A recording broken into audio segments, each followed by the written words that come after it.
Have you ever thought to yourself, what am I going to do with all these Lovevery toys after my child is done playing with them, as in outgrow them a couple years down the line?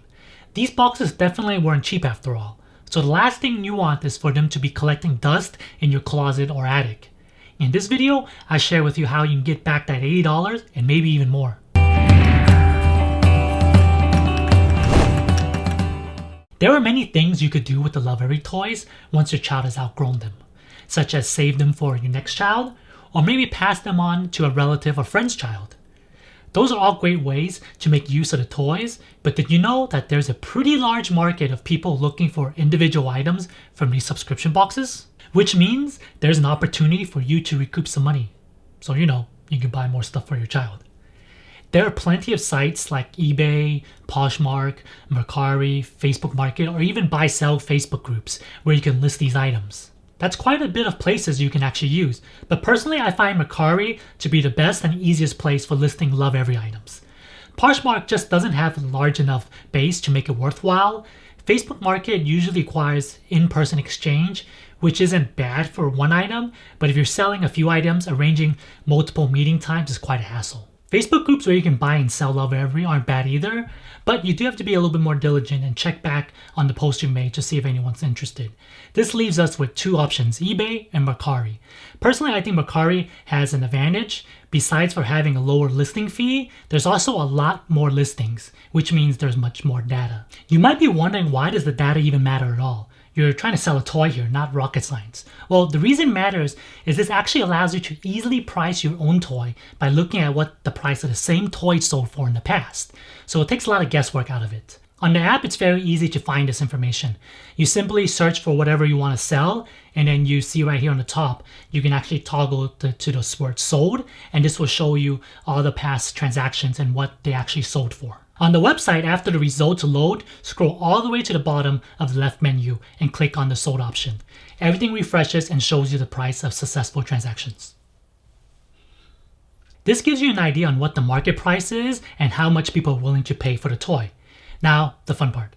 Let's see how much I can recoup if hypothetically I wanted to sell the month 78 the Inspector Playkit today. Since Lovevery does update their boxes every once in a while with new toys, let's go with what's currently on their website right now.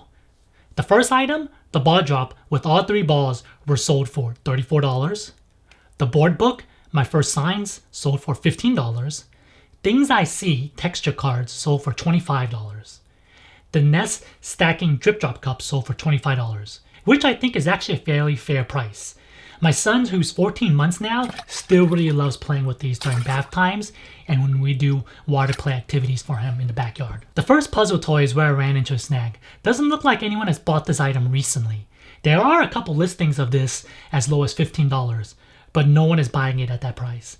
My best guess is that it might move if the price was lower. But let's say for the experiment of this video that I get stuck with this item and I'm unable to sell it. Moving on to the treasure basket and the felt ball set, the whole thing sold for $24. The drinking cup sold for $12. And this brings us to the last item, the play guide. And yup, people actually purchased the play guides as well. This particular one sold for $5. Doing a quick search, people will pay anywhere from $5 to $14 for these play guides. Even without adding up all the items, I'm fairly sure we were able to recoup more than the $80 that was spent on this play kit. But just to make sure, let's add up everything. If you add up the prices of everything I just showed you, potentially you can make back a grand total of $140. This is assuming that the first puzzle toy wouldn't sell. And I specifically picked listings where the buyers paid extra for shipping, so we wouldn't have to worry about shipping costs. However, there are still fees for using Mercari, but they made it fairly easy. It's a flat 10% of what the items sold for. So after subtracting the selling fees, you'd be left with $126.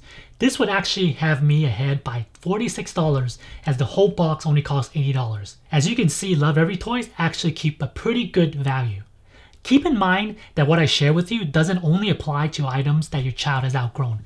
It's possible that there are some toys that your child just never showed interest in, or maybe you really only wanted a specific toy from the Lovevery box and you didn't want the rest. Knowing that you can easily sell off the toys you don't want makes the decision of subscribing to Lovevery an easier one. Let me know down below in the comment section if you've considered what you're going to be doing with all these toys once your child has outgrown them. If you're not subscribed, consider hitting the subscribe button for more baby-related videos, from product reviews to cost analysis like this. If you enjoyed this video, give me a thumbs up, and I'll catch you next time.